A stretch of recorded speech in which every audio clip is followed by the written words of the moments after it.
एक छोटा सा लड़का था। वो अपने घर से निकल गया कि मैं विनायक जी से मिलकर ही रहूंगा। तो वो चलते चलते दूर चला गया और बावनी उजाड़ में जाकर बैठ गया।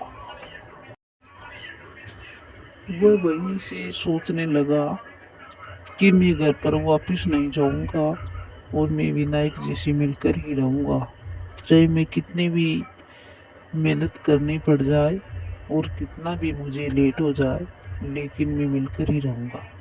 तो विनायक जी महाराज सोचा कि ये एक छोटा सा बालक है और ये मेरी तारीफ कर रहा है, तो मैं इसे कोई वरदान देकर आऊंगा। तो विनायक जी वहीं से सोचकर और उस बालक के पास आ गए और उसको कहने लगे कि तुम घर वापस चला जाओ और नहीं तो भांग वगैरह आपको खा जाएगा। तो वो कहने लगा कि नहीं, मैं तो नहीं जाऊंगा, मैं एक विनायक जी से मिलकर जाऊंगा, इतना मैं नहीं जाऊंगा। तो वो कहने लगा कि विनायक जी आपको क्या देगा। तो कहने लगा कि कुछ भी नहीं चाहिए, लेकिन मैंने मिलना है, मिलना है तो मिलना है, तो मैं मिलकर ही जाऊंगा। तो विनायक जी खुद ही था और कहने लगा कि तुम बच्चा मांगो कुछ, मैं आपको वरदान देता हूँ। तो वो कहने लगा, तो विनायक जी कहने लगा कि कुछ तो मांग। तो कहने लगा कि मुझे मांगना नहीं आता है। कि ठीक है, कुछ मांगना नहीं आता है तो मैं आपको बता रहा हूँ। तो एक छोटी सी बेंदनी पीढ़ा पर बैठ गई। तो उस बालक की मां ने देखा कि ये अचानक से क्या हुआ। उतने में से ही विनायक जी ऊंट पाछे खड़ा था। तो वह उसे देखा तो कहने लगी कि ये बिंदनी बैठी है और तुम कौन हो। तो वो कहने लगा कि मैं तो, आप पहचानते नहीं हो। कि नहीं, मैं तो पहचानती नहीं हूँ। तो कहने लगा कि आपका बेटा कहाँ है। तो कहने लगी कि मत, मेरा बेटा बहुत दिन हो गए जो विनायक जी से मिलने गए और अभी तक उसको विनायक जी मिला ही नहीं, तो वो घर पर नहीं आया है। तो कहने लगी, वो विनायक जी कहने लगा कि माँ जी, तुम्हारे बहू और बेटे घर पर आ जाए तब आप क्या करोगी।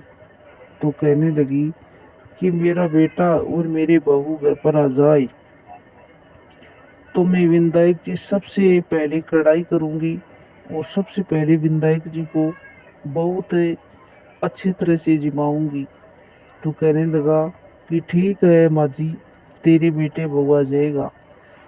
तो इतने एक बार उसको नजर से देखा कि बिंदड़ी पीढ़ा पर बैठी है और फिर देखा तो नहीं।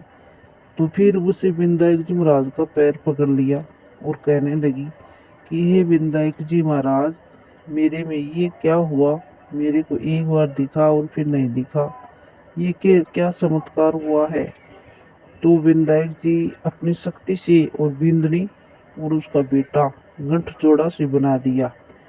तो उस माँ ने खड़ा होकर देखा तो वो बहू और बेटा दोनों खड़े पास में और उसका पैर पकड़ दिया विनायक जी का और कहने लगी, हे विनायक जी महाराज, मेरे बेटे को आज बहुत अच्छा बनाया है और बहुत वरदान दिया है। मेरे बेटे ने तो बहुत दिन हो गए उसे को वरदान दिया है, ऐसा सबको देना, सुनते ने गिनते ने, और जो कहानी कह रहा है उसको और जो सुन रहा है उसको, उससे सारे परिवार ने। विनायक जी बिना कुछ काम नहीं है। सबसे पहले विनायक जी होता है, सबसे पहले विनायक जी होता है। चाहे कोई भी काम कर लेना, विनायक बिना काम अधूरा रहता है, सबको पता है और सब करते भी हो। लेकिन एक बात ध्यान में रखना, विनायक जी का जो किसी के घर से कार्ड आते हैं तो प्लीज उसको भगाना मत। उसको अगर फेंकोगी तो विनायक जी रूठा हुआ बहुत बुरा होता है।